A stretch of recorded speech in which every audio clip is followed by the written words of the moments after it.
Bonjour à tous, nous nous retrouvons aujourd'hui pour un webinaire sur les enjeux de la qualité de l'air ailleurs dans les établissements médico-sociaux.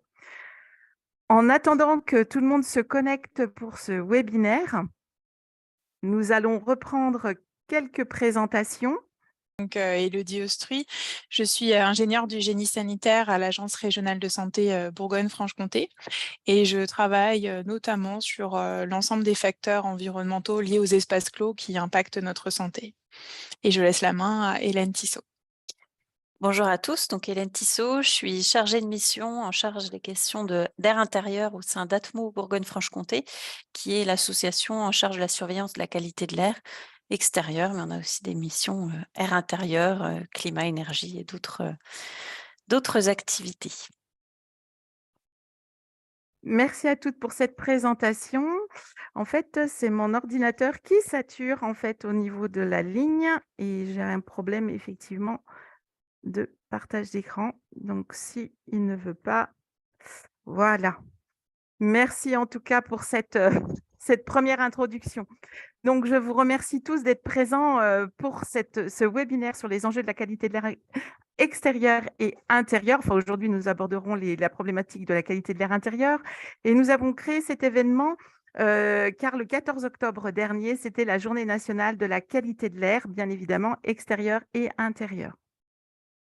Les objectifs de ce webinaire, c'est donc de commencer à appréhender la réglementation sur la qualité de l'air intérieur qui va concerner les établissements médico-sociaux dans une logique d'accompagnement pas à pas. Et c'est pour cela qu'en 2024, nous poursuivrons une série de webinaires sur cette thématique pour vous aider à vous l'approprier par rapport à vos établissements et surtout de ne pas être submergé d'informations. L'idée, c'est que vous le verrez, on va vous faire une présentation un peu globale du dispositif qui arrivera en 2025 et tout au long de l'année 2024, on va travailler sur des aspects particuliers. Aujourd'hui, c'est vraiment comprendre les enjeux liés à la qualité de l'air extérieur et intérieur, ainsi que, j'ai oublié de préciser, les enjeux sanitaires, bien évidemment. Et nous aborderons les points de vigilance à avoir quand on parle de qualité de l'air intérieur, en même temps que travaux de rénovation énergétique et ou actions d'économie d'énergie. Donc, au programme, vous aurez Élodie Austruy qui s'est présentée donc en introduction pour nous parler des enjeux sanitaires, hein. Puis Hélène Tissot d'Atmo Bourgogne-Franche-Comté évoquera le futur dispositif réglementaire, nous présentera également le lien entre air extérieur et air intérieur, hein, en nous parlant d'un outil développé par Atmo Bourgogne-Franche-Comté, l'outil AirProx. J'enchaînerai ensuite avec les actions d'économie d'énergie ou les travaux de rénovation énergétique à avoir quelques points de vigilance vis-à-vis de la qualité de l'air intérieur. Puis nous terminerons plutôt ce webinaire par un temps de questions-réponses. Alors, quelques informations pratiques. Ce webinaire est enregistré et tous les supports de présentation ainsi que le replay seront mis à disposition d'ici quelques jours sur le site internet du Pôle Énergie et aussi sur le site internet Reset. Vos caméras et vos micros sont donc coupés. Vous pouvez utiliser le chat pour poser vos questions. Donc, pour ceux qui nous rejoignent au sein du programme régional RESET, c'était un programme mis en place en 2021 à l'initiative de l'ARS Bourgogne-Franche-Comté, de l'ADEME ainsi que de la Banque des Territoires. C'était une action concrète du 3e plan régional santé et environnement qui se poursuit dans le PRS Bourgogne-Franche-Comté. Les objectifs de ce programme, bien évidemment, c'est de vous informer et de vous accompagner dans la transition énergétique et écologique du monde de la santé. Tout d'abord, en travaillant sur l'efficacité énergétique des enveloppes des bâtiments et des équipements, vous accompagner pour la mise en place d'énergies renouvelables, mais aussi traiter le confort et la qualité de l'air intérieur pour les occupants de vos établissements. Et depuis le PRSE 4, nous intégrerons les thématiques du risque radon et du risque légionnel. Ce programme régional est donc animé par le pôle énergie Bourgogne-Franche-Comté, qui est un centre de ressources régional de la construction et de la rénovation durable. Pour en savoir plus sur les missions du pôle énergie Bourgogne-Franche-Comté, vous pourrez cliquer sur les liens à travers la présentation.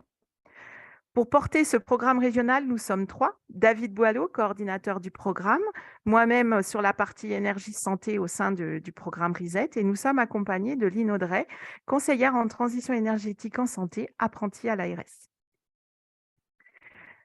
Les actions et les missions du programme RESET, c'est un ensemble d'actions qui vous sont proposées, d'informations, de conseils, aussi de mise en place de formations, d'accompagnement des lauréats d'un appel à manifestation d'intérêt RESET, et on essaye de vous construire des outils pour vous permettre de vous approprier ces nouvelles thématiques. Et il y a un aspect coordination des conseillers en transition énergétique et écologique en santé.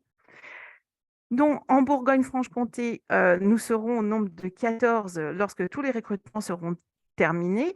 Et ce réseau, ce sont des nouveaux profils métiers qui arrivent dans les établissements médico-sociaux et aussi les établissements sanitaires pour vous accompagner dans la transition énergétique et écologique. Les partenaires de ce programme, donc l'ARS, l'ADEME, la Banque des Territoires, mais aussi la CNSA et la NAP. Si vous n'êtes pas encore membre du programme RESET, je vous invite à aller sur notre site internet et devenir membre. Comme ça, vous recevrez les informations et vous aurez aussi plus accès à de la documentation et des outils pour vous aider sur ces thématiques que nous portons. Je vous propose donc de commencer par les enjeux sanitaires liés à la qualité de l'air intérieur et je vais donc passer la parole à Élodie Austry de l'ARS Bourgogne-Franche-Comté. Merci beaucoup, Karine. Donc, effectivement, j'ai une quinzaine de minutes pour balayer avec vous les enjeux sanitaires liés à la qualité de l'air intérieur. Donc, si tout va bien, j'ai la main et la diapo passe. Est-ce qu'elle passe? Non, elle passe pas. Je recommence. Ah, ça y est.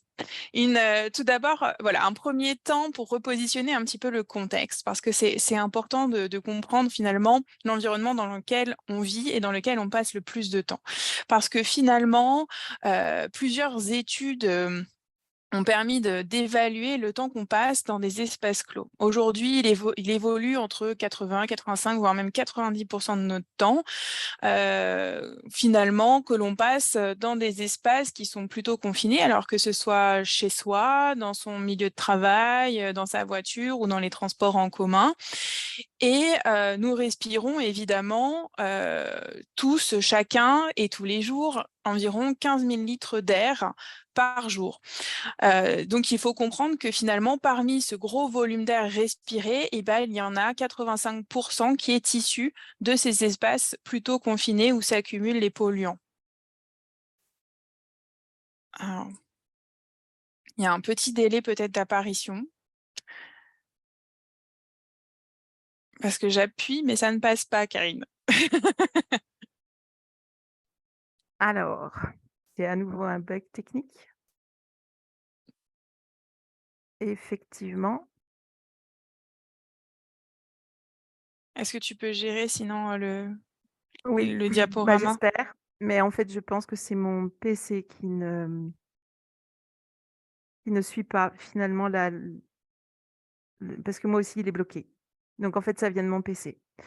Donc je vais arrêter le partage. C'est à nouveau un bug technique. Désolée. Et en fait, ça, c'est ce qui se passe. Alors, je vais te proposer, pour ne pas perdre de temps, c'est te Tu veux laisser que je peut-être prenne le partager relais? ta présentation. Voilà. Oui, je pense que ce sera plus simple.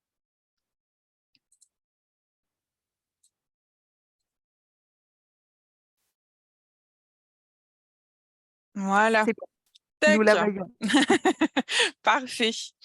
Donc, je disais que nous respirons tous les jours 15 000 litres d'air par jour. Et donc, finalement, c'est 12 700 litres d'air qui sont en réalité issus de ces espaces confinés où s'accumulent les polluants.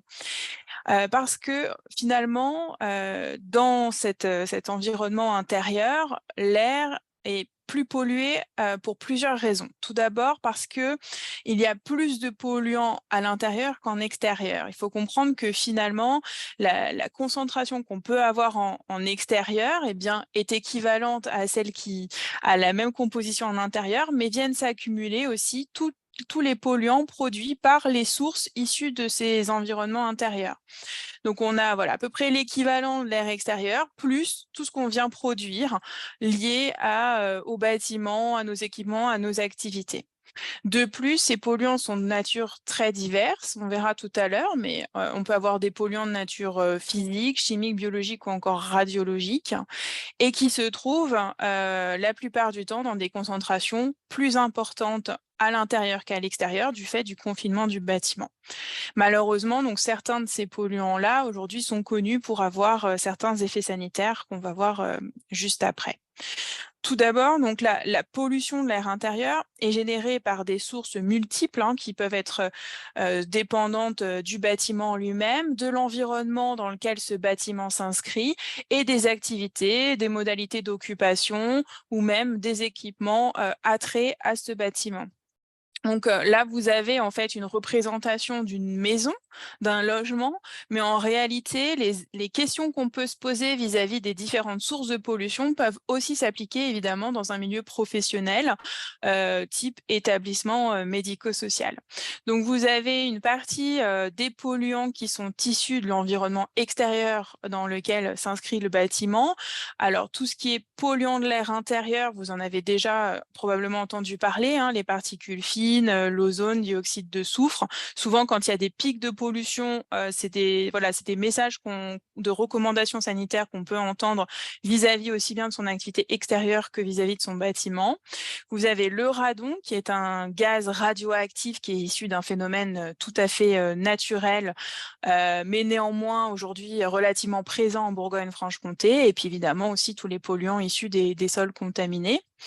Les activités humaines qu'on réalise au sein de ces bâtiments peuvent être également à l'origine de certaines émanations, notamment tout ce qui est activité de nettoyage, de cuisine, l'utilisation aussi de parfums d'intérieur, bougies, encens, qui sont producteurs de polluants de l'air intérieur, nos modalités d'occupation, évidemment, les matériaux de construction et de décoration, puisqu'aujourd'hui, on est en capacité d'évaluer la production finalement de certaines substances chimiques relatives à certaines peintures, moquettes, vernicoles. C'est pour ça que vous avez aujourd'hui des étiquetages d'informations sur ce type de produits. Et puis, autre source principale de polluants, les équipements liés aux ameublements, mais également à des dysfonctionnements au niveau de la ventilation et climatisation. Donc, que ce soit des problèmes de réglage ou un manque d'entretien, mais néanmoins non négligeable. Et puis, tout ce qui est également appareil à combustion, principalement pour le risque monoxyde de carbone. Donc, parmi finalement toutes ces sources de pollution, ce qui est important, je vais juste revenir sur cette diapo, c'est finalement de comprendre que chacun d'entre nous sommes exposés à différentes catégories de polluants en même temps et sur le long terme, puisque on passe beaucoup de temps dans ces espaces tout au long de notre vie. Donc, c'est important finalement de comprendre à ce moment-là l'environnement global dans lequel on évolue. Donc, parmi les familles de polluants, vous avez donc des polluants de type biologique. C'est le cas, par exemple, des moisissures. Alors, c'est vrai qu'en ARS, on travaille également sur la lutte contre l'habitat indigne. On est fréquemment observateur, justement, de problématiques dans les logements de moisissures. Aujourd'hui, on estime entre 15 et 20% des logements en France qui présentent des moisissures visibles. Donc, c'est quand même une problématique relativement prégnante en France. Mais également, vous pouvez retrouver des polluants type allergènes d'acariens, virus. On en a beaucoup parlé pendant la crise Covid. Il ne faut pas oublier effectivement que ça reste des polluants de l'air intérieur. Vous avez également une famille de polluants plutôt physiques comme le radon, qui est donc un gaz, les particules fines qui vont provenir essentiellement d'environnement extérieur, mais aussi tout ce qui est fibres, par exemple fibres d'amiante. Et puis les polluants chimiques, composés organiques volatiles, semi-volatiles, la fumée de tabac, les oxydes d'azote, les pesticides, etc. Donc les divers polluants qui sont présents aujourd'hui dans nos environnements intérieurs peuvent affecter notre santé et toucher différents systèmes de notre organisme. Donc c'est vrai que en premier lieu, on a l'habitude de penser, je dirais, à l'impact sur le système ORL, parce qu'on va se dire effectivement qu'on respire ces polluants, ils passent par la voie d'inhalation, et donc c'est effectivement la sphère peut-être la première touchée, où on va observer des symptômes qui seront plutôt réversibles, type irritation, difficultés respiratoires, mais également des symptômes qui seront moins irréversibles et issus d'une exposition plus prolongée, type allergie. De façon un peu moins connue, vous avez d'autres systèmes de notre organisme qui sont également touchés par la pollution de l'air intérieur, notamment donc, le système pulmonaire, ça reste assez logique quand même pour la compréhension globale des impacts sur notre santé, notamment vis-à-vis des irritations, des inflammations qu'on peut facilement observer, mais également par l'apparition de maladies chroniques cette fois-ci, comme la bronchopneumopathie chronique obstructive. Et puis voilà, un petit peu moins connu, les impacts sur le système cardiaque et sanguin, puisque la pollution de l'air intérieur va être un facteur de risque d'accident vasculaire cérébral ou de troubles cardiaques. Le système cérébral également, avec des symptômes réversibles comme maux de tête ou anxiété, mais également une participation à certaines maladies neurodégénératives comme Alzheimer. Vous avez également le système reproducteur qui peut être touché par ce type de polluants. Là, donc, on rentre dans la catégorie des perturbateurs endocriniens dont vous avez peut-être déjà entendu parler, qui vont potentiellement pouvoir impacter la fertilité, le risque de fausse couche, etc. Et puis sur la population, je dirais, plus spécifique du nourrisson, vous pouvez, enfin, en tout cas, observer certains impacts liés à des retards de croissance ou sur le développement intellectuel de l'enfant. Donc voilà, on est tout de même sur une appréciation très global de l'impact sur la santé sur un très grand nombre finalement de nos organes vitaux, à savoir que vous avez aussi des conséquences sanitaires secondaires liées à certains symptômes comme les maux de tête, l'anxiété, qui vont favoriser la fatigue, le risque d'accident ou d'affection à caractère mental. Et puis vous avez aussi tout ce qui est maladies infectieuses, bien entendu, avec les polluants biologiques dont on a parlé dans la diapositive d'avant. Donc finalement, là, on présente un peu le panel des symptômes que l'on connaît en lien avec les polluants de l'air intérieur, mais évidemment, les effets sur la santé vont dépendre de différents facteurs. Donc, notamment la nature du polluant en lui-même, puisque certains polluants vont avoir un effet plutôt irritant, de nuisance en réalité, et puis d'autres vont vraiment avoir des effets type cancérigène. C'est le cas par exemple du benzène, du formaldéhyde, du radon ou encore des particules fines qui sont classées par le Centre international de recherche sur le cancer comme cancérigènes certains, c'est-à-dire pour lesquels nous avons suffisamment d'indications sur la cancérogénicité pour l'homme, ou encore classés cancérigènes probables comme le tétrachloroéthylène pour lequel on a des indications plutôt limitées chez l'homme mais suffisantes chez l'animal. Vous avez donc ensuite un deuxième facteur qui vient influencer l'effet sur la santé, la concentration des polluants. Donc là, la recherche continue à avancer, c'est pas si simple que ça. On pourrait effectivement avoir tendance à dire plus le polluant est concentré, plus l'effet sera important. En réalité, c'est pas toujours vrai. On a certains polluants pour lesquels on va avoir ce qu'on appelle des effets sans seuil, c'est-à-dire des effets à de très faibles doses. Des polluants qui vont, à contrario, avoir des effets quand il y a uniquement de très fortes doses. C'est le cas, par exemple, lorsqu'il y a des pics de pollution. Et puis, vous avez des polluants comme les perturbateurs endocriniens pour lesquels on va finalement avoir un effet bien identifié, mais à partir d'une concentration qui n'est ni faible ni maximale, mais voilà, qui reste selon une parabole finalement assez variable en fonction de la concentration. Mais néanmoins, voilà, c'est important de tout de même voilà, intégrer ce facteur-là de concentration du polluant qui est quand même importante pour la compréhension des effets et surtout de l'environnement dans lequel on évolue. La durée d'exposition est également un facteur prépondérant puisqu'il va effectivement influencer les effets qu'on peut visualiser. Donc, vous avez finalement parfois des situations d'exposition aiguë, c'est-à-dire qu'on va avoir sur une très courte durée une exposition à de très fortes doses. C'est le cas souvent lorsqu'on est sur un événement accidentel, type, alors soit événement industriel, mais aussi ça peut être lorsque, par exemple, vous renversez un produit chimique dans votre établissement, tout d'un coup, vous allez être saisi par des difficultés respiratoires, des picotements au niveau des yeux. Donc là, on est plutôt sur une exposition aiguë qui reste réversible et malheureusement, parfois, des expositions moins perceptibles parce que plus faible concentration sur de très très longues durées de vie, où là, on va avoir des maladies plutôt chroniques. En tout cas, on est dans un système d'exposition chronique. Et puis enfin, dernier facteur, la sensibilité de chacun, puisque évidemment, on n'est pas tous égaux face à une même exposition de polluants. Vous allez finalement avoir des personnes qui, en fonction de leurs caractéristiques intrinsèques, l'âge, le sexe ou leur mode de vie, s'ils sont sportifs ou s'ils fument, et puis tout simplement leur état de santé initial, ne vont pas développer de pathologie de la même façon, donc pas du tout, ou pas à la même vitesse, ou pas de la même façon.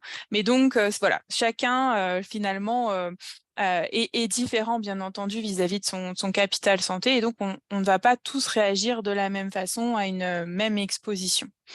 Voilà. Et je fais juste un petit laïus sur le monoxyde de carbone. Pourquoi? Parce que tout à l'heure, on a parlé des appareils à combustion.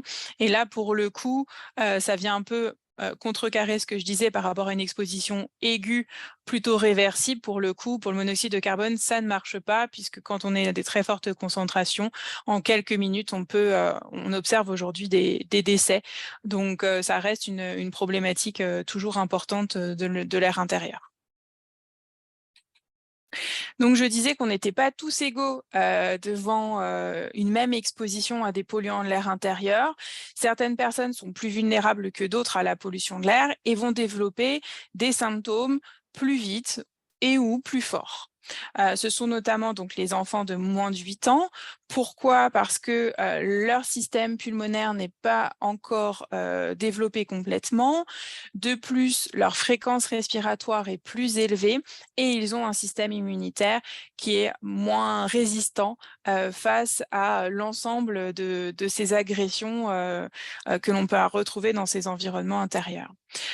Donc, pour information, si je peux donner quelques chiffres quand même qui sont relativement préoccupants, à savoir qu'aujourd'hui, on a tout de même un tiers des nourrissons qui sont touchés par des bronchiolites chaque année, donc qui ont quand même une fragilité respiratoire réelle. Et puis, vous avez également 10% des enfants aujourd'hui qui sont asthmatiques. Donc, c'est quand même pas négligeable et ça vient créer donc un terrain atopique et fragile pour les autres polluants.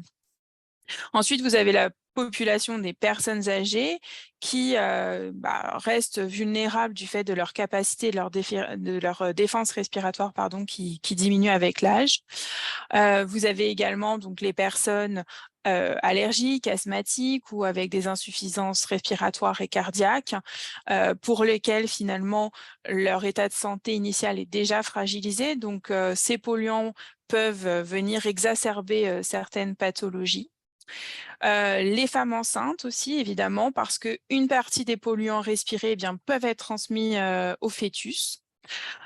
Et puis, vous avez donc sur cette diapositive 2 autres catégories un peu plus spécifiques, mais néanmoins vulnérables, du fait notamment de leur mode de vie, qui correspond donc aux fumeurs, parce que leur appareil respiratoire, finalement, est déjà bien irrité par le tabac et donc plus fragilisé.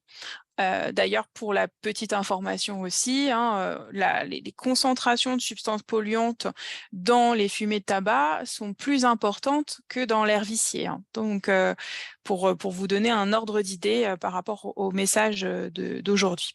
Et puis enfin, vous avez les sportifs. Alors là, c'est vrai que ça peut soulever la question de se dire, mais pourtant, ils ont une activité saine, ils font du sport, donc plutôt un bon état de santé, mais c'est juste pour attirer votre attention sur le fait que lorsqu'on pratique une activité sportive, eh bien l'activité respiratoire va être beaucoup plus importante, hein. On est sur une consommation d'air 5 à 10 fois plus que ce qu'on a au repos. Et de ce fait, on peut être plus facilement exposé, ou en tout cas à des plus grandes quantités. Donc c'est important quand on pratique une activité sportive d'éviter de le faire dans des lieux évidemment où les sources de pollution sont très importantes. Voilà, je dis pas qu'il faut pas faire de sport, bien entendu, hein, c'est pas du tout mon message, bien au contraire, mais plutôt de bien choisir autant que possible, en tout cas, le lieu dans lequel on pratique cette activité. Voilà, donc évitez de le faire autour du périphérique en l'occurrence. Alors, en quelques chiffres, pour vous donner aussi un ordre d'idée sur l'impact sanitaire en termes de données de santé, aujourd'hui en France, on recense plus de 28 000 nouveaux cas de pathologie chaque année liés à la qualité de l'air intérieur et environ 20 000 décès qui seraient attribuables tout ou partie à la qualité de l'air intérieur, soit près de 55 décès par jour. Donc, c'est absolument pas négligeable. Pour faire un laïus vis-à-vis du cancer du poumon, la pollution de l'air intérieur et notamment le polluant radon reste la deuxième cause aujourd'hui de cancer du poumon après le tabac et reste également impliqué dans de nombreuses pathologies respiratoires comme l'asthme qui aujourd'hui est une pathologie très prépondérante au sein de la population française puisqu'elle représente un tiers d'entre nous. Et enfin, pour vous donner une idée du coût socio-économique d'une mauvaise qualité de l'air intérieur en France, l'étude que vous trouvez du coup en bas de la diapositive a estimé ce coût à hauteur de 19 milliards d'euros par an. Donc, il faut prendre conscience, ça reste donc une estimation, mais qui néanmoins ne repose que sur 6 polluants, alors que depuis le début de ma présentation, je pense qu'on en a cité bien plus que 6. Mais néanmoins, donc ça reste pour l'étude en tant que telle. Mais donc on est sur 6 polluants et l'étude tient compte notamment d'un coût externe, donc d'un nombre de vies perdues ou en mauvaise santé, et également évidemment de l'impact sur les finances publiques, que ce soit de la prévention, du soin ou encore de la recherche. Voilà, et j'en termine juste pour vous présenter ou en tout cas vous indiquer l'existence de cette étude qui me semble intéressante pour le webinaire d'aujourd'hui, qui a été réalisée donc par l'Observatoire national de la qualité de l'air intérieur et le Centre scientifique et technique du bâtiment entre 2019 et 2021, donc relativement récente, sur laquelle pendant laquelle 97 établissements sanitaires et médico-sociaux ont été enquêtés, pour lesquels il y a eu des mesures sur un certain nombre de paramètres de la qualité de l'air intérieur. Donc, on est plutôt quand même sur des paramètres physiques ou de confort, type température et hygrométrie. À noter tout de même que dans la majorité des établissements, les valeurs guides réglementaires qu'on peut avoir sur le formaldéhyde ou le benzène sont bien respectées, mais qu'on a un peu plus de problématiques sur un établissement sur 5 pour lequel on a des dépassements en particules fines de 2,5 microns. Voilà, je ne rentre pas forcément dans le détail de cette étude, mais si cela vous intéresse, vous avez sur le site de l'OQAI l'intégralité du rapport d'étude à votre disposition. Voilà, je vous remercie de votre attention et puis je laisse la main à Karine s'il y a des questions, notamment. Merci Élodie pour cette présentation. Je te laisse départager l'écran et Hélène pourra ainsi prendre le relais. Au niveau des questions, vous pouvez utiliser le chat, bien évidemment, pour les poser, mais je vois qu'il n'y a pas de questions sur cette partie enjeux sanitaires. Vous présenter les enjeux sanitaires nous paraissait très important parce qu'avant de parler, réglementation, vous comprenez que que le contexte réglementaire a déjà un sens et ce premier sens, c'est déjà protéger la santé de tous. Alors là, comme c'est une réglementation portée par le code de l'environnement, elle va s'intéresser plutôt aux résidents, mais vous l'avez bien compris, cela s'intercroise avec le code du travail pour protéger aussi les salariés et on fait un gagnant-gagnant finalement quand on se préoccupe de la qualité à l'intérieur d'un établissement. Donc, Hélène Tissot d'Atmo Bourgogne-Franche-Comté va nous présenter les grands piliers de la réglementation qui va paraître comme nouvelle pour les établissements médico-sociaux en 2025, mais on a déjà du recul parce qu'elle est appliquée dans d'autres types d'établissements. Et nous aborderons un des premiers piliers qui est le lien entre qualité de l'air extérieur et qualité de l'air intérieur. Hélène, je te laisse la parole. Merci. Merci. Donc effectivement, je vais enchaîner ce premier sujet sur la réglementation et je continuerai ensuite sur voilà, l'exemple avec l'air extérieur, comment ça peut influencer notre environnement. Donc tout d'abord, c'est vrai que c'est un enjeu sanitaire, on l'a bien vu au travers de l'exposé d'Élodie, qui est quand même en prise de conscience croissante au fil des années, qui du coup s'inscrit dans une réglementation. Il y a aussi des éléments, qui ne sont pas de l'ordre du jour d'aujourd'hui, mais dans le code du travail sur, l'exposition aux produits chimiques, sur la ventilation et aussi dans le domaine privé par rapport à la ventilation ou, à l'information des consommateurs. Ici, on va bien être sur, les établissements qui reçoivent du public, et leurs obligations, en termes de réglementation. Donc c'est un dispositif qui existe depuis, 2011, donc pas si récent que ça, mais qui a subi 2 évolutions, dont la dernière fin 2022, qui a permis de remettre en ordre un petit peu l'ensemble des blocs pour vraiment, avoir un objectif clair qui est de créer un plan d'action et de prévention de la qualité de l'air intérieur. C'est vraiment avoir, un ensemble d'éléments qui permettent de construire, voilà, tout un système d'actions, qui sont, des fois très simples, qui sont des fois du bon sens et pour, voilà, prévenir, ce risque, de mauvaise qualité de l'air intérieur, pardon. Donc il y a différents éléments qui le composent, donc que je vais, détailler par la suite. Notamment, on va s'intéresser à la mesure de polluants, à un diagnostic de quels sont les comportements actuels et puis à l'évaluation de tout ce qui va permettre à aérer et à ventiler notre bâtiment. Donc cette réglementation, des fois, on est un petit peu, en raccourci en disant la réglementation pour les ERP, mais l'ensemble des ERP ne sont pas concernés. Heu, donc ceux qui sont ciblés, depuis le 1er janvier 2023 sont les établissements d'accueil d'enfants de moins de 6 ans, les établissements d'enseignement, que ce soit 1er degré ou second degré, et les accueils de loisirs. Donc on est bien, là sur un public sensible, sur un public qui passe du temps dans un bâtiment public. En 2025, 1er janvier, c'est là ce qui va vous intéresser le plus, effectivement, ce sont les structures sociales et médico-sociales, qui sont rattachées, voilà, aux établissements de santé. Donc il y a tout un listing, du code de la santé publique où vous aurez le détail, de cela. Et puis donc c'est vraiment une notion de, soins longue durée, une notion aussi de temps passé pour des personnes sensibles. On a, dans ces établissements-là, effectivement, les établissements, accueil de personnes, âgées, par exemple, ou des foyers d'accueil médicalisés pour personnes handicapées, par exemple. Voilà, on reste sur, cette notion, voilà, de personnes sensibles, dont la définition a été aussi montrée par Élodie. Donc, les différents volets de cette réglementation, donc ils incluent plusieurs points. Donc, la première est l'évaluation annuelle des moyens d'aération. Donc, chaque année, on se doit de regarder dans son bâtiment comment il est ventilé, comment cette ventilation qui est mécanique ou non, mais qui est permanente, fonctionne. Est-ce qu'elle fonctionne bien? Déjà, est-ce qu'elle existe? On l'oublie souvent parfois. Et puis, voilà, quelle est la date de la dernière maintenance, par exemple, qui est une question souvent difficile à répondre. Et puis, ce qui fait partie des recommandations après, c'est d'aérer en ouvrant les fenêtres. Donc, on va aussi demander comment, bien sûr, est équipé l'ensemble des pièces.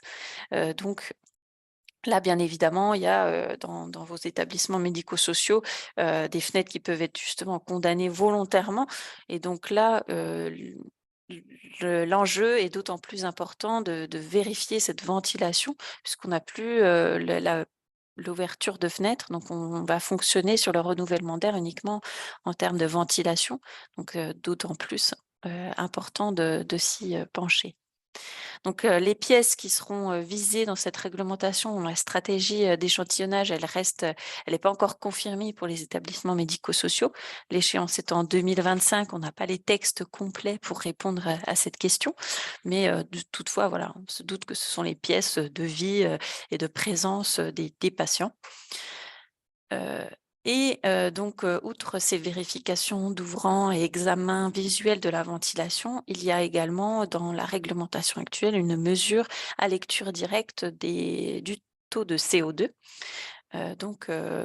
Voilà pour essayer d'avoir cet indicateur de renouvellement de l'air et de voir, en fonction aussi de tel comportement, est-ce que si, j'aère, est-ce que si je quitte, la pièce, ça baisse bien? Enfin, comment est, cette donnée, peut varier aussi, en fonction de l'occupation et de mon action finalement. Si, on peut prendre un exemple sur, la mesure, de CO2, voilà ce que ça peut donner. Donc ça, c'est dans le cadre, d'une crèche. Donc ça peut vous donner très facilement, voilà, du lundi au vendredi, on voit bien les périodes, d'occupation des locaux. Ah non, c'est classe, cet exemple-là.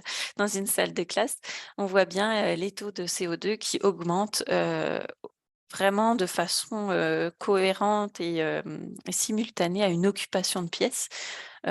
Des baisses des fois dans la journée, les récréations, les aérations qui peuvent, exister et les baisses, entre midi et 2 à la pause, déjeuner. Donc on voit vraiment, l'influence, majeure de l'occupation sur les taux de CO2 qui permettent, de voir, voilà, nous on émet ce CO2 dans une pièce, s'il s'accumule de façon importante, on peut potentiellement dire qu'il y a une émission, une pollution dans notre, environnement, elle va aussi s'accumuler de la même manière et ça peut représenter un risque pour la santé. Donc c'est vraiment, on l'a vu aussi, avec le Covid, hein, cette mesure de CO2 était utilisée, puisque, si notre voyant était rouge, il y avait, un risque, aussi d'accumulation dans l'air, du virus Covid. Donc voilà, il y a plusieurs, là c'est un exemple de capteurs, mais à voyant lumineux qui reste assez, ludique et compréhensible, avec un système tricolore, heu et qui nous permet de dire si on dépasse les différents seuils, préconisés. Donc effectivement aussi, ce taux de CO2, suivant, la pièce, il y a aussi il faut également comprendre en fait ce qu'on va mesurer et l'information que l'on en tire. Parce que l'exemple, est facile dans une classe ou, une salle de classe, il y a 20 élèves, voir si, la salle, son volume est aussi, cohérent avec l'occupation. Si on monte trop en termes de CO2, est-ce qu'on n'a pas une suroccupation de la pièce? Et inversement, dans un grand volume, s'il y a une ou 2 personnes, le taux de CO2 ne va plus être, pertinent puisqu'il va quand même avoir du mal à monter et à s'accumuler ou toutefois s'il s'accumule à des niveaux élevés, c'est qu'il y a vraiment un souci. Donc il y a vraiment aussi voilà ce décalage d'usage, de et de taux de CO2 après relevé. Un autre volet, est cet autodiagnostic. Donc là, c'est vrai qu'on a vu notre système de ventilation, comment on pouvait aérer. Maintenant, on s'intéresse à l'environnement intérieur, à l'environnement extérieur et au comportement aussi que l'on peut avoir, dans notre bâtiment.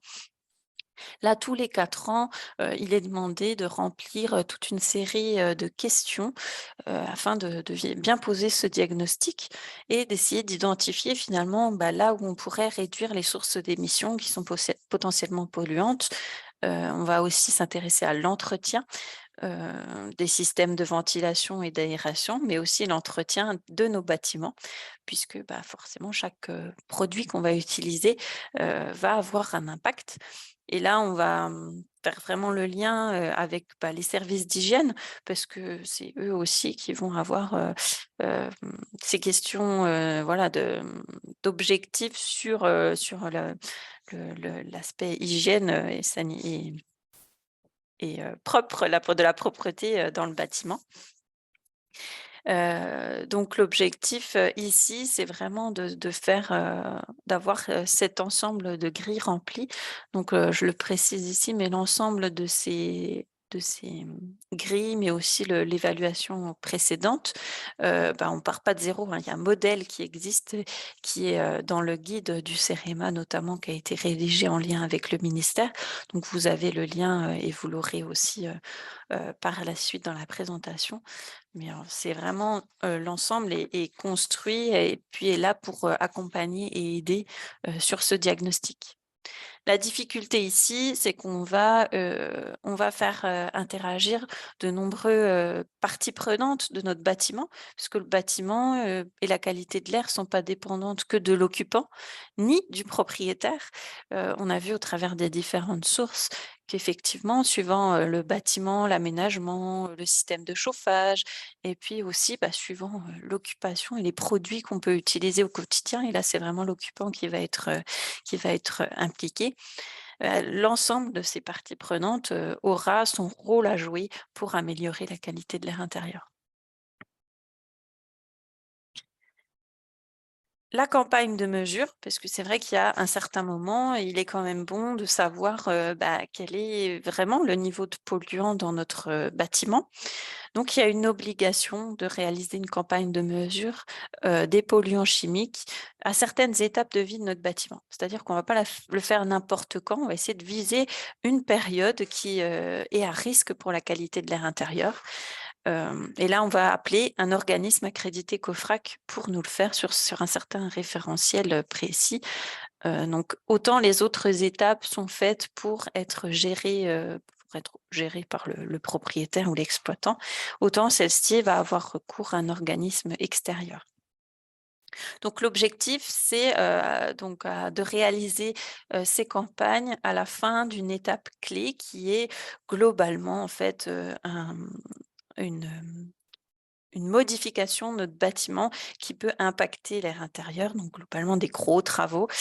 Et là, on va s'intéresser à faire des mesures à réception de ces travaux, c'est-à-dire quand on va réintégrer, quand les occupants vont réintégrer le bâtiment, eh bien, est-ce que la qualité de l'air à laquelle est-ce qu'on les expose à des nouveaux matériaux? Est-ce que du coup, on les expose aussi à des polluants qui n'étaient pas présents auparavant?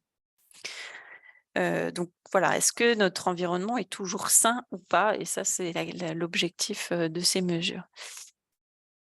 Quelques exemples d'étapes clés, c'est pas exhaustif, mais par exemple, il y a la notion de gros travaux, donc la livraison d'un bâtiment neuf, d'une rénovation énergétique. Une notion petits et moyens travaux, où là, on sera plus sur des changements de revêtement de sol ou de plafond, par exemple.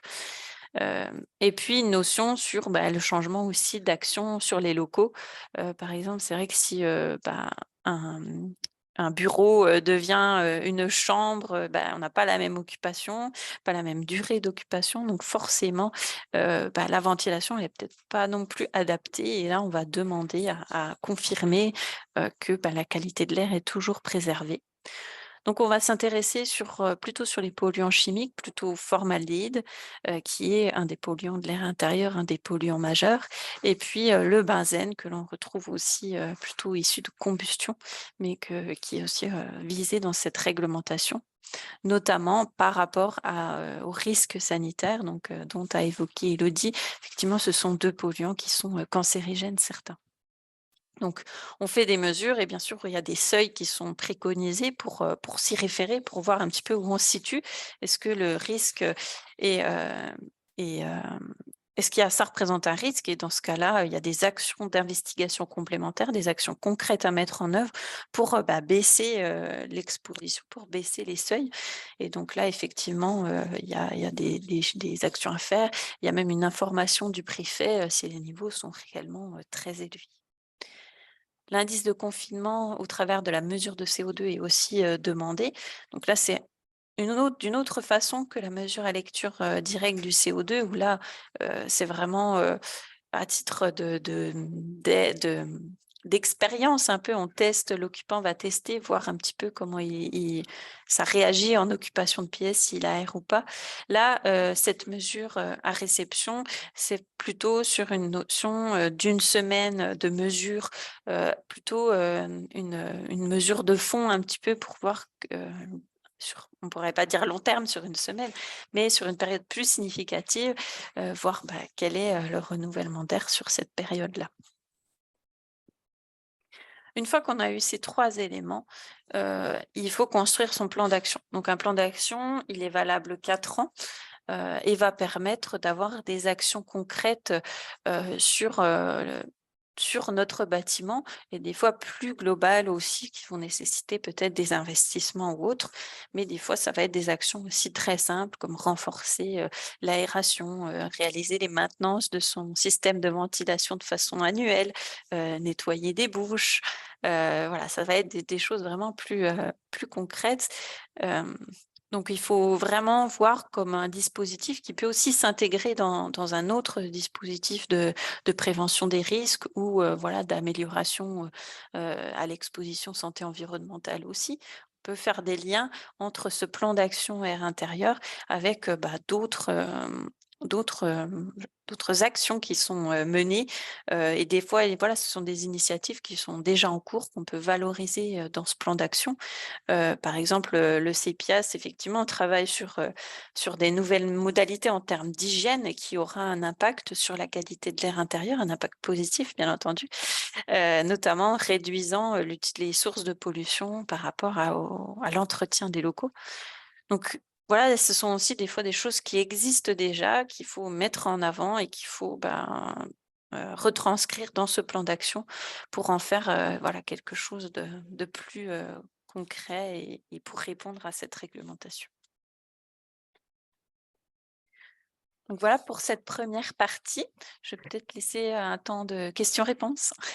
Merci Hélène. Oui, tout à fait. Quelques questions sont arrivées dans le chat et je pense qu'il est plus judicieux d'y répondre dans la foulée. Alors, je vais commencer par une question fort pertinente qui demandait si en fait le sujet des capteurs de qualité de l'air dans les établissements de santé serait abordé. Là, j'ai répondu en fait à tous. C'est vrai qu'on pourra en reparler dès qu'on aura la stratégie d'échantillonnage et on pourra aborder cette question des appareils de mesure. Mais ça, je pense qu'on le fera plutôt en 2024. Aujourd'hui, c'est vraiment la première pierre, à l'édifice, c'est de vous accompagner sur ces enjeux sanitaires et de poser un peu les bases et effectivement, vous pouvez tout à fait suggérer à travers le chat des points que vous souhaiteriez voir abordés au cours de l'année prochaine pour qu'on puisse vous accompagner dans l'appropriation de cette thématique.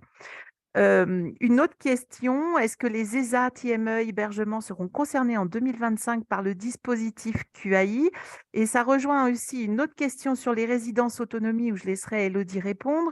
Bonjour, les résidences autonomie pour personnes âgées dont seule la salle de restauration et les communs sont définis en ERP, sont-ils soumis en 2025 au dispositif QAI? Le reste étant du domaine privatif. Je n'aurais pas la réponse exacte à ces Hélène, questions. est-ce que Vas-y. tu peux revenir peut-être sur la diapositive où tu présentes les types d'établissements par rapport au texte? Ouais, merci. Voilà, donc effectivement, ça c'est cadré dans les textes. Aujourd'hui, on attend tout de même une instruction beaucoup plus précise qui va, à mon avis, venir lister les établissements soumis à la réglementation avec notamment les codes APE. Pour le moment, voilà, c'est une information qu'on n'a pas. Néanmoins, si vous allez regarder dans l'article L 6111-1 du Code de la santé publique qui recense les grandes catégories de structures sociales et médico-sociales, vous pourrez, à mon avis, regarder si votre établissement correspond à telle ou telle information. Idem pour le 312-1 du Code de l'action sociale et des familles, selon les différents alinéas. En l'occurrence, il me semble que les résidences autonomie rentrent dans le 6e alinéa de cet article du Code de l'action sociale et des familles.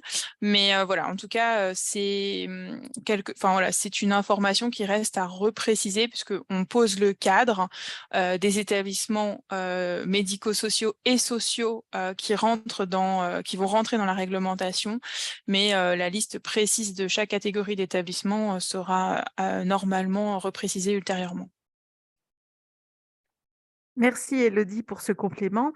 Et une autre question, est-ce qu'il y aura un lien avec le remplissage du DAMRI? Donc, c'est justement les travaux que nous menons en cours avec le CEPIAS pour éviter de démultiplier les outils et au contraire qu'ils soient plutôt complémentaires dans une vision globale de gestion du bâtiment. Donc ça, on en saura plus. Les travaux sont en cours, on en saura plus en 2024. Hélène, je te relaisse la main pour poursuivre justement la partie qualité de l'air extérieur et intérieur. Merci. Donc effectivement, on a bien vu, les enjeux, air intérieur, la réglementation et maintenant c'est vrai que dans notre bâtiment, il n'est pas non plus, dans un environnement, extérieur forcément très sain. Donc on va le voir, tout de suite au travers des temps. Donc déjà juste pour rappel, l'air extérieur, c'est beaucoup d'azote, beaucoup d'oxygène et finalement très peu d'autres gaz, moins d'1%. Et c'est dans ce moins de 1% que se cache, l'ensemble des polluants, qui auront, un impact, qui peuvent avoir un impact sur notre santé. Donc effectivement, cette présence, du coup, se retrouve, en faible proportion comparée au reste, mais c'est pas pour autant que l'impact sanitaire est nul, comme, Élodie l'a mentionné aussi. Donc dans notre environnement, intérieur, que l'on soit, dans un établissement médico-social, une école, dans une, bibliothèque ou à notre domicile, c'est vrai qu'on est sur ces mêmes sources extérieures donc mêmes sources de pollution. Donc effectivement, l'air extérieur, représente quand même un enjeu fort puisque suivant l'environnement dans lequel on va se retrouver et on va le voir au travers d'exemples, heu, bah, l'air qui nous entoure va quand même, de façon, obligatoire, rentrer dans notre bâtiment. Donc il faut voir comment, gérer cela et comment limiter au mieux cet impact, de l'air extérieur. On a vu bien entendu, les autres, sources de pollution air intérieur, au niveau du bâtiment, de l'aménagement et des matériaux de construction, mais aussi au niveau de nos activités. Donc là, on va voir cet aspect-là, environnement extérieur. Donc notre, air intérieur est influencé, comme je disais, par le bâtiment, mais aussi par rapport à son pour pas qu'en fait là, dans l'objectif de l'air extérieur qui rentre, en air intérieur, l'étanchéité, plus ou moins bonne de notre bâtiment va faire qu'il y a cette entrée, de pollution, permanente, heu, à maîtriser. Les activités aussi dans le sens où effectivement, quand on va ouvrir les fenêtres, suivant la qualité de l'air extérieur à ce moment-là, ça peut impacter et puis, l'environnement extérieur plus que l'air là, dans ce sens-là, ce serait plutôt de dire, effectivement, autour de mon établissement, j'ai peut-être une industrie, j'ai peut-être un trafic routier important, une installation de combustion, une station-service par exemple. Comment gérer, au mieux ces différents, éléments? Donc cette gestion, en fait, au mieux de l'environnement extérieur, c'est un petit peu ce qu'on appelle maintenant, l'urbanisme favorable à la santé. Donc c'est vraiment, avoir, cette approche environnementale et cette approche presque sanitaire, on va dire, aussi de l'urbanisme qui nous entoure. Donc effectivement, dans un monde idéal, quand on va faire une nouvelle construction, eh bien, on pourrait être dans la possibilité de choisir l'endroit le plus adéquat suivant l'établissement qu'on va construire et les personnes qui vont l'occuper et donc qui vont avoir dans notre cas, en tout cas, ici, peut-être déjà des problèmes respiratoires ou une pathologie qui fait qu'on va essayer de ne pas aggraver leur exposition et leur pathologie. Et donc, même pour les constructions actuelles, voilà, s'intéresser à ce qui existe peut permettre d'alimenter des réflexions.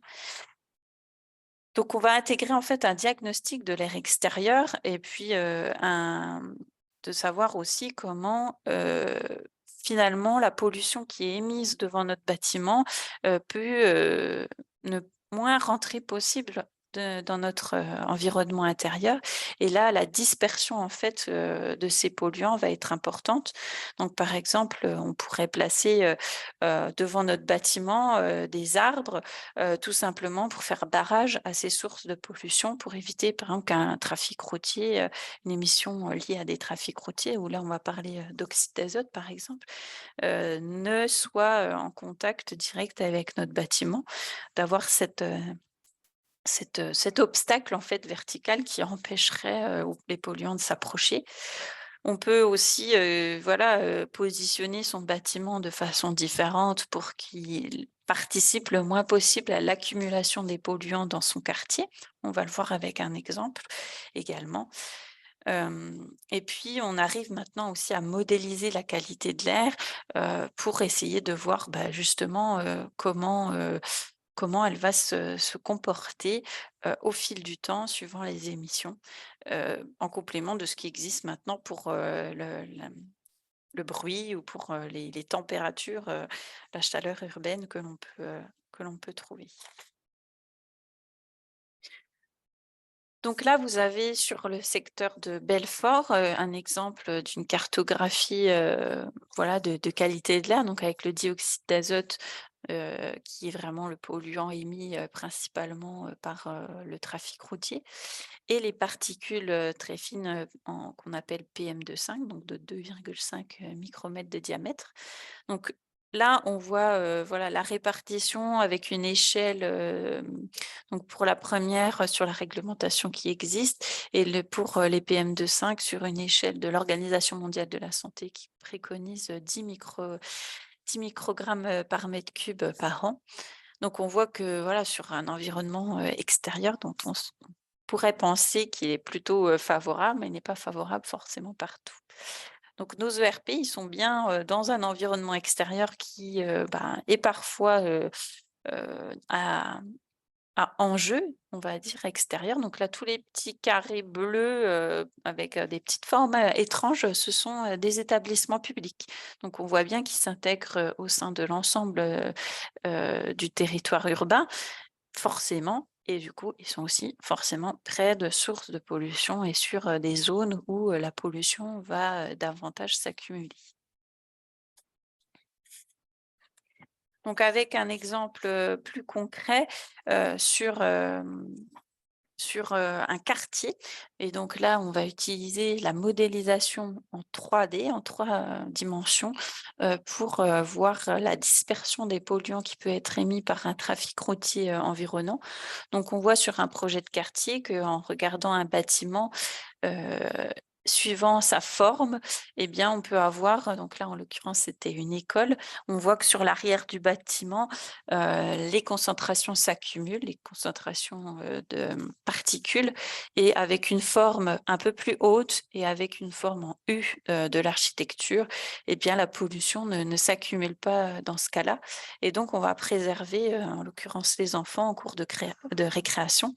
On va, les préserver, et leur garantir d'avoir une qualité de l'air qui, est, plus saine que si on n'avait pas fait, suffisamment attention à la hauteur de notre bâtiment et qu'il ne fasse pas, écran à cette pollution. Voilà, elle ne va pas en fait retomber, sur l'arrière puisqu'elle va du coup, s'échapper, en l'air. De tout ce constat, en fait, aussi de notre, environnement extérieur et de nos ERP, on se rend compte que c'est pas forcément facile d'identifier les sources de pollution qui sont en air extérieur, notamment dans le cadre de la réglementation que j'ai présentée et de l'autodiagnostic, où l'ensemble des questions permet aussi, enfin une partie des questions permet aussi de s'intéresser à cet environnement extérieur. Il y a concrètement des questions qui vont demander, est-ce qu'il y a un trafic routier de plus de 7 000 véhicules par jour devant mon établissement? C'est une notion qui est extrêmement difficile et on le conçoit tout à fait, une réponse qui est difficile à trouver.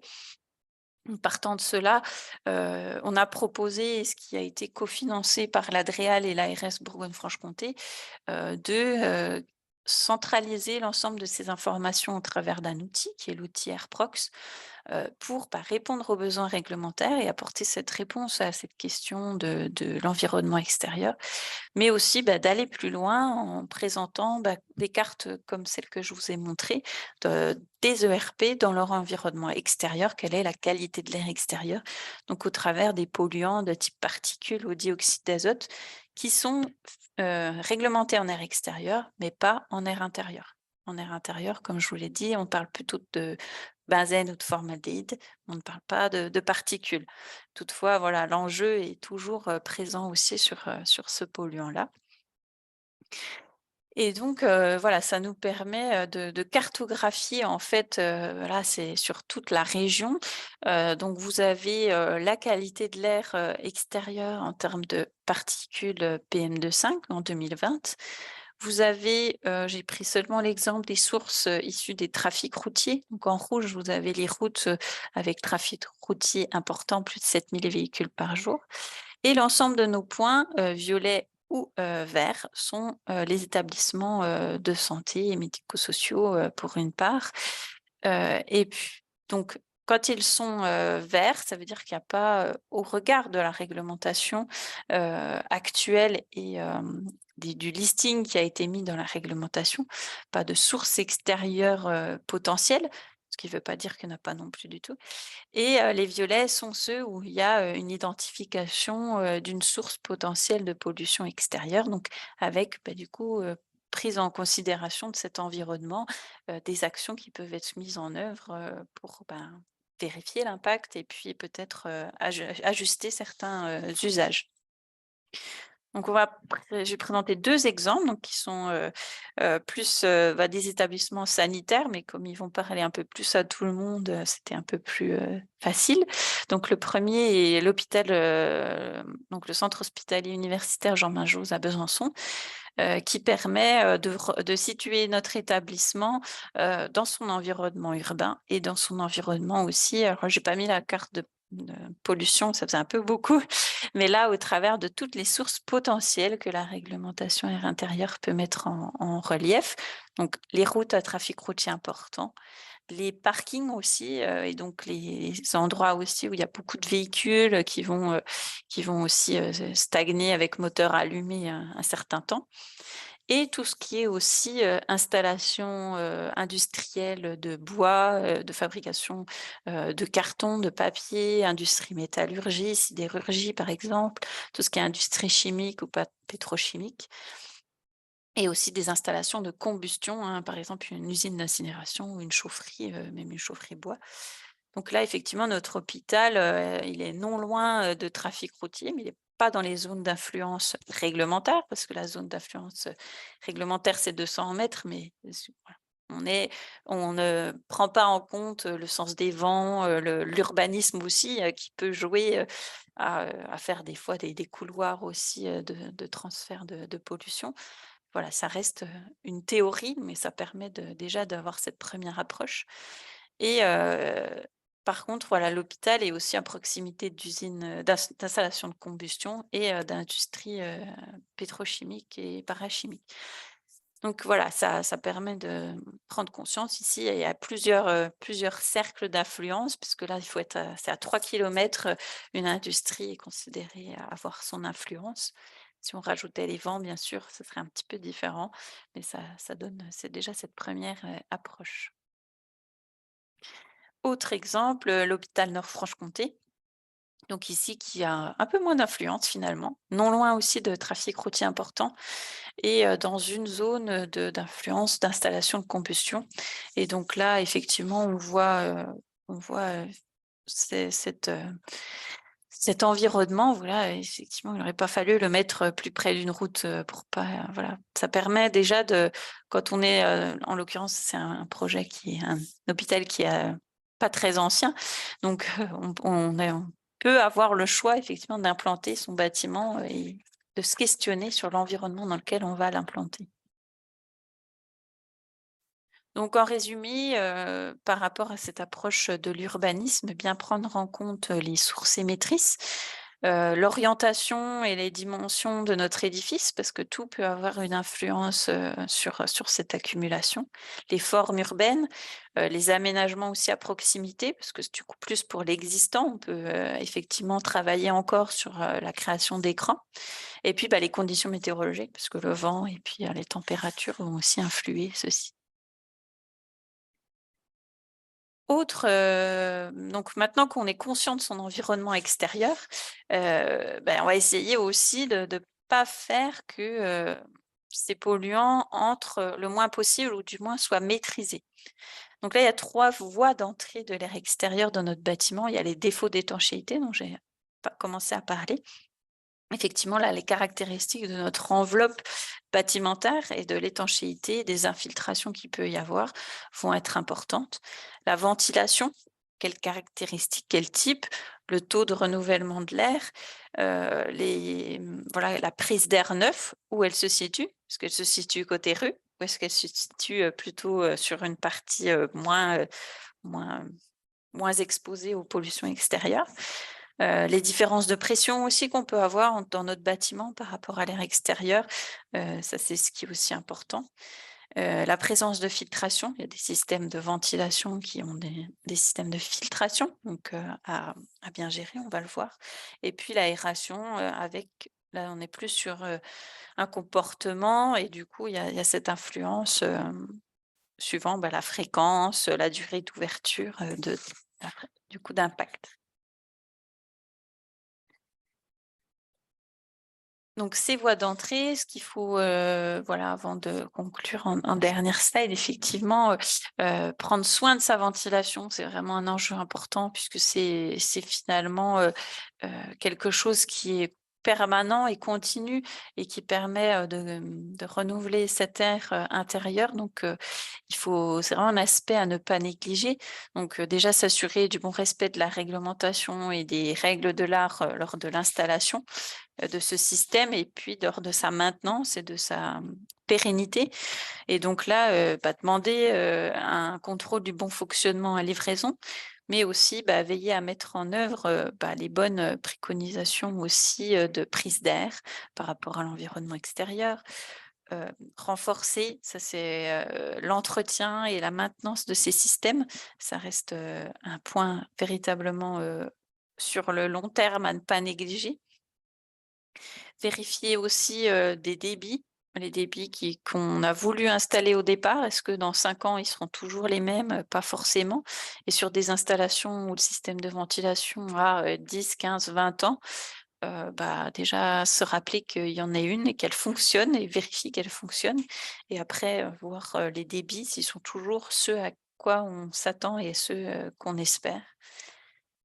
Et puis les systèmes de filtration, il existe, si notre environnement extérieur est vraiment pollué, des filtrations au niveau des particules, des pollens ou des spores de moisissure qui sont, importants à mettre en œuvre aussi, pour, préserver, nos occupants, de ces polluants. Donc l'aspect aération des locaux, effectivement, là je reviens encore dessus, mais c'est vrai que c'est quand même important. On l'a vu pendant la période de covid, hein, ça a quand même bien, aidé à réduire les contaminations.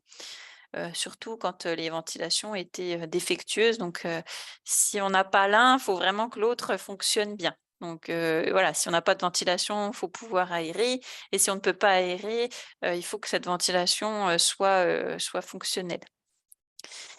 Et puis, effectivement, même en double flux, hein, aussi, l'aération reste importante, notamment quand il y a une émission ponctuelle et forte de polluants en air intérieur. Je pense, voilà, on fait, le ménage dans nos locaux. Il est important d'aérer, qu'on soit en double flux ou en simple flux ou sans ventilation du tout. Mais c'est une émission ponctuelle et le système de ventilation, il est là pour renouveler de façon permanente et continue, mais pas quand il y a une pollution spécifique et du coup un enjeu, entre guillemets, une concentration qui augmente de façon importante. Voilà pour cet aspect lien air extérieur, air intérieur. S'il y a des questions. Merci Hélène pour toutes ces précisions. On va prendre un petit temps d'échange par rapport à plusieurs questions. Alors, une question a été posée si on pouvait avoir la liste de nos établissements en violet sur la carte. Donc ça, je pense que c'est un travail qu'on pourra faire via le programme Reset. Donc nous contacter et nous, on se rapprochera d'Atmo Bourgogne-Franche-Comté. L'idée est bien là, c'est de vous accompagner dans l'appropriation de cette réglementation, dont un des volets est d'avoir cette conscience des sources de pollution dans un rayonnement assez proche de votre établissement. Une autre question d'ailleurs, Alors, je précise juste effectivement que c'est un outil qui est gratuit, donc effectivement, et donc voilà, il y a pas, c'est toujours l'aspect coût qui intéresse aussi, et je vous comprends, c'est que voilà, au travers des échanges avec le programme Reset et le pôle énergie, on mettra à disposition les données et on améliorera aussi, voilà, si vos établissements ne sont pas actuellement dans la carte, on pourra les rajouter sans souci. et justement, tu anticipes en fait sur ma deuxième question qui était dans la même thématique, c'était la question de savoir qui pouvait accéder à l'outil AirProx. Et comme vous l'avez compris, on est en train de construire les outils pour vous permettre de répondre au mieux à cette réglementation en étant prêt en janvier 2025. C'est le travail qu'on mène au niveau du programme Reset. Donc, nous avons un accès et c'est ce qu'a répondu en fait Hélène, justement, de pouvoir vous accompagner sur ces étapes et de compléter, d'enrichir aussi la base de données pour mieux répondre à ce volet sur les sources de pollution extérieure. Une autre question, est-ce qu'il y aura des mesures à mettre en œuvre par les établissements concernant l'air extérieur? Alors là, Hélène, je te laisse compléter sur la partie benzène. Alors, si tu peux me répéter la question, parce que du coup, Est-ce qu'il y je suis aura pas des sûre. mesures à mettre en œuvre par les établissements concernant l'air extérieur? Alors, des mesures en termes de mesures de polluants, oui, il sera recommandé effectivement si on a une source de pollution avérée sur l'air extérieur, de mesurer du coup le benzène notamment en air intérieur pour voir si ces sources extérieures vont influencer l'air intérieur. Donc, elles sont à un niveau de recommandation, voilà. Puis sachant qu'il y a aussi une surveillance extérieure de certains polluants, notamment le benzène. Une autre question, lors de la construction de nouveaux bâtiments et établissements, faut-il demander dans le CCTP des mesures des niveaux de la qualité de l'air intérieur? Ça peut être une très bonne idée parce que alors, disons que alors si c'est vraiment, on tombe dans un établissement qui est concerné par la réglementation, de toute façon, il sera en obligation à réception, de mesurer les polluants. Heu, Après si on n'est pas dans l'obligation, effectivement, c'est mieux de le faire. C'est conseillé. Et enfin, une dernière question sur cette partie-là. Alors peut-être une question sans réponse. Est-il préférable, petit 1, d'installer son bâtiment à distance des polluants de l'air extérieur, relativement isolé, typiquement l'hôpital Nord-Franche-Comté, et d'augmenter la pollution de l'air par l'augmentation du trafic routier, ou 2, à proximité des axes de circulation avec plus de polluants, mais une meilleure accessibilité en transport décarboné? Alors, pour compléter pour cette réponse, en fait, je ne suis pas sûre qu'on soit dans la binarité Mmh. et l'environnement, c'est toujours un compromis et vous voyez que toute la société se transforme dans différents champs j'allais dire de compétences. Peut-être que demain, nous aurons un trafic routier, avec, Mmh. des énergies décarbonées, donc on n'aura plus cette question à nous poser. Donc Mmh. c'est peut-être pas vraiment une question sans réponse, peut-être sans réponse aujourd'hui, mais Mmh. peut-être pas demain, d'où la transition énergétique et écologique. Ah, de nouvelles questions sont arrivées. Est-ce que la végétalisation des extérieurs proches de l'établissement peut avoir une incidence sur la qualité de l'air extérieur-intérieur? Oui, alors, par le fait que ça fait écran effectivement comme je l'ai mentionné et après le seul vigilance que je dirais, ce serait sur les essences qui sont plantées, puisque de pas mettre des essences qui sont allergisantes, puisque voilà, pas mettre, des bouleaux, par exemple, qui sont très allergisants, aux abords de notre établissement, puisqu'il y a quand même, un tiers de la population à l'heure actuelle allergique, alors pas qu'au pollen, mais qui présente des allergies. Donc attention aux essences, mais sinon, il y a que du positif à remettre, de la végétation, aussi par rapport, aux îlots de chaleur et cetera. Enfin, voilà. Et une dernière question qui est arrivée, donc justement, c'était un complément d'une précédente, mais qui rejoint ce que tu viens d'évoquer, Hélène. Est-ce qu'il y aura des actions à mettre en œuvre en lien avec l'urbanisme sur les mesures barrières des polluants extérieurs, exemple végétalisation? Effectivement, lorsqu'on a un bâtiment, il n'est pas décorrélé ni déconnecté de son environnement extérieur, et d'avoir une approche globale est tout à fait pertinent pour faire effectivement des écrans tout en réfléchissant sur les essences, comme l'a bien spécifié Hélène. On le fait plus facilement avec le bruit, mais c'est vrai que maintenant pour, la qualité de l'air, on commence à y venir aussi et à des exemples concrets là-dessus. Ouais. Merci Hélène, je te laisse départager l'écran, je vais repartager le mien pour donc aborder cette dernière partie du webinaire.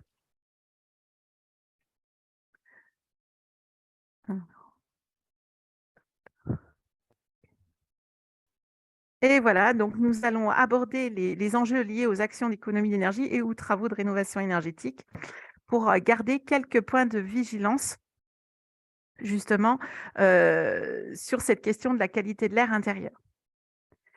Alors, maintenant, je pense que vous l'avez bien intégré. Vous avez l'air extérieur qui influe à travers nos systèmes sur la qualité de l'air intérieur. Et on a un ensemble de piliers qu'on va retrouver dans la réglementation, donc sur les aspects équipement avec la ventilation, au niveau des travaux, produits, équipements de construction. Le mobilier aussi qu'on va acheter, ce sont toutes des sources de pollution et vous l'avez compris, nous sommes dans une logique et c'est une réglementation liée au risque, j'allais dire presque chimique. Et d'ailleurs, dans le Code du travail, elle porte un autre terme, c'est l'exposition passive aux produits chimiques. Et nous avons aussi le comportement des usagers qui va influer sur la qualité de l'air intérieur. Juste pour reprendre des notions que vous avez vues au cours de ce webinaire, donc l'aération, c'est bien l'action locale et ponctuelle donc d'une action volontaire d'ouvrir une fenêtre, si elle fonctionne, ou si elle est volontairement fermée, bah là on le saura, mais on va évaluer sa manœuvrabilité.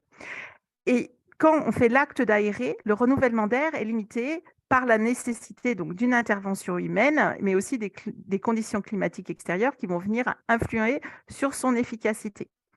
Dans les bâtiments anciens, vous le savez, l'aération avec les fuites d'étanchéité de l'enveloppe, en fait, c'était le seul mode de renouvellement d'air. Au fur et à mesure du temps et des évolutions réglementaires liées à la construction du bâtiment, en fait, on va chercher de plus en plus à maîtriser ce renouvellement d'air et on va installer des dispositifs de ventilation pour tenter, je vais bien dire tenter, de maîtriser le renouvellement d'air et satisfaire à des exigences qu'on va préciser. Un site de référence dont vous trouverez le lien ici, c'est le site bâtimentventilation.fr où vous trouvez plein de ressources pour vous aider à mieux maîtriser ces équipements. Donc, au fur et à mesure du temps, on va tenter de maîtriser le renouvellement d'air dans un volume, tout en gardant à l'esprit qu'il reste quand même soumis aux aléas de la pression atmosphérique et de son environnement extérieur. Vous trouverez dans vos établissements de nombreux systèmes de ventilation. Aujourd'hui, le webinaire était de commencer à s'approprier ce dispositif et les enjeux de la qualité de l'air intérieur. En 2024, on fera un webinaire dédié au système de renouvellement d'air. Mais là, pour conclure, je tenais quand même à l'aborder pour que vous puissiez voir au sein de votre établissement ou pour faire un exercice peut-être plus simple, c'est de faire l'exercice chacun dans son logement. Déjà, de commencer avec un petit volume, c'est plus facile et on comprend la complexité dans des bâtiments tertiaires où les volumes, les surfaces sont beaucoup plus grandes et où la circulation de l'air à l'intérieur d'un bâtiment est beaucoup plus complexe. Deux grandes familles de systèmes de ventilation, c'est la ventilation simple flux, dont le principe est on extrait en fait l'air intérieur qui fait un phénomène de dépression à l'intérieur du bâtiment et on fait entrer de l'air neuf. Cet air neuf est assuré souvent par des mortaises au niveau des dessus de fenêtres Un des classiques que nous observons lorsqu'on se déplace dans des bâtiments où il y a des dysfonctionnements du renouvellement d'air, c'est un décalage entre la possibilité de l'entrée d'air et le débit d'air extrait. Une autre famille de systèmes de renouvellement d'air, ce sont les ventilations mécaniques double flux, où là, on va insuffler un débit entrant et extraire par équivalence ce débit sortant. L'enjeu est d'être à l'équilibre dans un volume donné, dans un bâtiment en général complètement étanche à l'air. Donc, il ne faut pas de défaut d'étanchéité, sinon vous comprenez que vous allez faire un déséquilibre dans le bâtiment entre l'air extrait et l'air insufflé.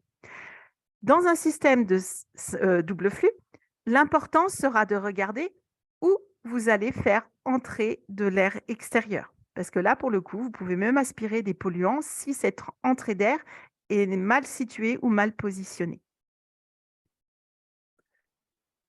Donc, juste quelques points de vigilance pour terminer sur ces enjeux de la qualité de l'air intérieur. Avant d'engager des actions d'économie d'énergie, il faut que votre dispositif fonctionne réellement de la façon dont il a été conçu. Pour cela, ça veut dire disposer des plans originels si vous les avez, connaître le zoning correspondant, mesurer aussi les débits des dispositifs installés en insufflation ou en extraction et de vérifier de l'équilibre entre l'air entrant et l'air sortant. Il existe sur le site de la MAPES, donc une mission d'appui et d'expertise un peu équivalente au programme RESET, une boîte à outils pour aider les services bâtiments justement à faire cet état des lieux, que je ne peux que vous recommander d'aller consulter. Vous trouverez le lien dans la présentation.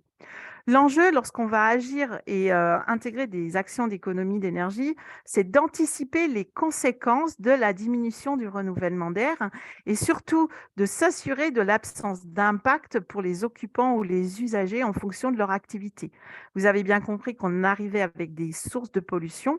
Si on réduit le débit de ventilation et que les pièces sont occupées, on va augmenter le risque d'être soumis à ces polluants. Donc, cela va demander une maîtrise des équipements qui assurent le renouvellement d'air au sein d'un bâtiment. Et pour complexifier un petit peu l'exercice, lorsqu'on a une problématique de radon identifiée dans un établissement, on va intégrer cette composante avant d'engager des actions d'économie d'énergie. Car si le système de renouvellement d'air en place est là pour lutter contre le radon, ce n'est peut-être pas forcément une bonne idée de diminuer le fonctionnement de cette ventilation, d'autant plus si ces pièces sont occupées. En parallèle de travaux de rénovation énergétique, on va avoir la même logique de réflexion. On doit s'assurer que le dispositif fonctionne réellement de la façon dont il a été conçu. Donc, vous retrouverez tous les outils sur le site de la MAPES, mais aussi sur le site internet RESET et également sur le site ventilation.fr, où vous avez aussi le guide Promets-Vent tertiaire, mais il est plutôt dédié au neuf. On peut s'en inspirer dans la rénovation, mais souvent c'est plus complexe en rénovation car vous allez avoir plusieurs époques de travaux qui vont se superposer et une évolution du bâtiment qui demande de comprendre justement ces évolutions et ce qui est réellement couvert par les équipements. Vous pouvez profiter des audits énergétiques ou des études menées sur votre parc bâtimentaire pour améliorer la connaissance de ces équipements en place et faire vérifier leur bon fonctionnement en termes de débit et d'équilibrage de débit. En plus votre surface de bâtiment est grande, on le verra ça en 2024, mais il faut s'assurer aussi que l'air puisse circuler correctement à l'intérieur d'un volume donné. Toujours pareil, on va essayer d'anticiper les conséquences des travaux de rénovation énergétique. Typiquement, si vous changez des menuiseries, cet équipement doit être en adéquation avec le dispositif de renouvellement d'air préexistant. C'est-à-dire que si vous avez un système VMC simple flux avec des mortaises aux fenêtres, lorsque vous changez les fenêtres, vous devez retrouver des mortaises. De même, lorsque vous engagez des travaux d'isolation par l'extérieur, ils ne doivent pas obstruer des dispositifs participant au renouvellement d'air. Donc, cela conforte bien qu'il faut une véritable connaissance et maîtrise de ces équipements dans leur fonctionnement pour un volume donné. Et comme précédemment par rapport à des actions d'économie d'énergie, si vous avez des informations ou des valeurs de mesure d'activité volumique de radon, vous devez intégrer cette donnée au moment des travaux de rénovation énergétique, car si vous renforcez l'étanchéité de l'enveloppe, vous risquez d'aggraver une autre problématique. Donc, c'est vraiment l'approche globale qu'il faut avoir en tête. Donc, en résumé, le programme RESET qui est dédié justement à améliorer l'efficacité énergétique de vos bâtiments, c'est aussi vous accompagner sur ces enjeux de santé environnementale. Et donc, vous retrouvez en fonction des actions que nous menons, donc dans l'information, le conseil ou même le développement d'outils ou de la formation, nous sommes là aussi pour vous accompagner à prendre en compte ces enjeux-là. Donc, le webinaire est désormais terminé. Je vais regarder si nous avons des questions dans le chat, si des questions sont apparues. Non, je n'en vois pas. Il nous reste quelques minutes si vous souhaitez poser des questions. Nous souhaitions donc profiter de cette journée nationale de la qualité de l'air extérieur et intérieur pour vous interpeller sur ces enjeux. Vous comprenez désormais pourquoi il y a ce document sur la planification écologique du système de santé, pourquoi le développement durable imprègne toute la société, car vous l'avez vu, air extérieur et air intérieur sont intimement mêlés. Et ce que nous souhaitons, en tout cas, à travers la décarbonation du secteur du bâtiment, c'est vraiment que les bâtiments restent sains après rénovation. Nous vous remercions d'avoir assisté à ce webinaire. Nous restons de toute façon à votre disposition si vous souhaitez en savoir plus. Bientôt partira l'information d'un webinaire dédié au radon le mois prochain, justement à l'occasion de la Journée européenne du radon. Et en 2024, de toute façon, vous nous retrouverez pour continuer de parler de ces enjeux liés à la qualité de l'air intérieur en avançant pas à pas sur chaque pilier de cette réglementation. Je vous souhaite une bonne journée et je vous dis à bientôt. Au revoir.